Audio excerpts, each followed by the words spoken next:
En préparation au forum Africa-Belgium Business Week 2014, la rédaction de Brussels Information Press Media a rencontré le président d'Africa Rise. Il présente dans cet entretien les contours et les enjeux du forum.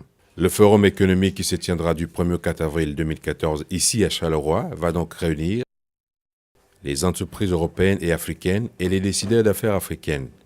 Quels sont les grands enjeux de ce forum? Ce forum qui effectivement aura lieu du 1er avril au 4 avril ici à Charleroi et le dernier jour se fera au Brabant wallon, en particulier à Louvain-la-Neuve, va réunir au total plus ou moins 300 chefs d'entreprise, moitié africains et l'autre moitié européens, et en particulier belges, luxembourgeois et français.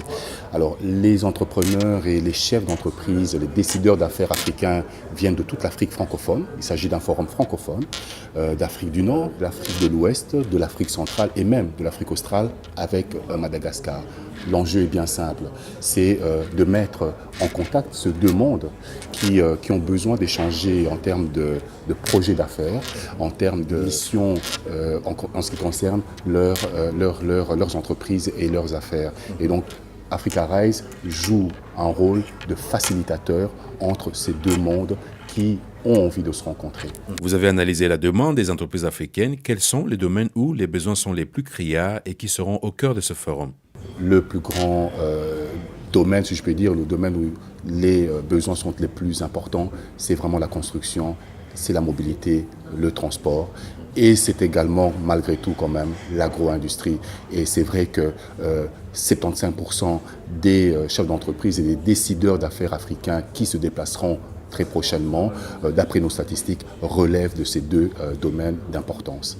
Un cadre qui va réunir les entreprises européennes, africaines, les décideurs d'affaires africaines, mais aussi le corps diplomatique d'un certain nombre de pays africains. Bref, un cadre idéal pouvant déboucher sur la signature d'éventuels contrats de partenariat pour des marchés, etc. Quelles sont les réelles opportunités pour les différents protagonistes? Nous avons voulu faire un forum économique international qui ait un aspect pratique très important. Donc il ne s'agit pas, à l'instar d'autres forums économiques internationaux où l'on vient débiter des discours à caractère macroéconomique ou politique. Non, ce que nous voulons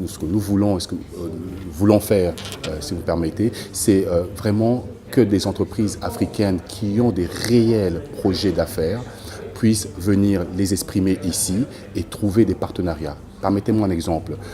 Dès le premier jour du forum, le 1er avril 2014, un partenariat extrêmement important qui porte sur 500 millions de dollars sera signé entre 3 entreprises européennes et israéliennes et d'autre part la province de l'Équateur qui est au nord de la République démocratique du Congo, où une délégation ministérielle sera présente, notamment qui sera dirigée par le ministre de l'économie de la province de l'Équateur, M. Balibaza, et une signature d'un contrat de cette envergure se fera dès le premier jour. D'autres partenariats seront également signés à l'occasion de ce forum et j'en laisse bien entendu la primeur aux participants de ce forum. Mais un forum pratique avec des projets d'affaires qui seront signés pendant le forum et évidemment donc un intérêt très important aussi bien pour les entreprises européennes que les entreprises africaines. Alors ce qui se passe souvent dans ce genre d'événements, c'est vraiment des partenariats de complémentarité. Et ça, c'est très important. Vous aurez des entreprises, nous aurons une entreprise de Cameroun, j'ai eu son chef la semaine dernière, qui est actif dans le secteur de la construction que vous évoquez, pour ne pas la nommer, l'entreprise Cam Building. L'entreprise Cam Building a des compétences, certes, mais il lui manque aussi un certain nombre de compétences dans certains domaines, notamment la construction métallique. Ce qui l'intéresse ce chef d'entreprise, c'est de pouvoir prendre langue avec un partenaire occidental. Et ils ont déjà effectivement listé les partenaires luxembourgeois notamment et belges qui pourraient les intéresser pour apporter dans leur palette de compétences au niveau local au Cameroun ce qui leur manque. Et donc, je pense sincèrement que des partenariats de complémentarité seront à l'ordre du jour pendant ce forum. Et ça, c'est très important.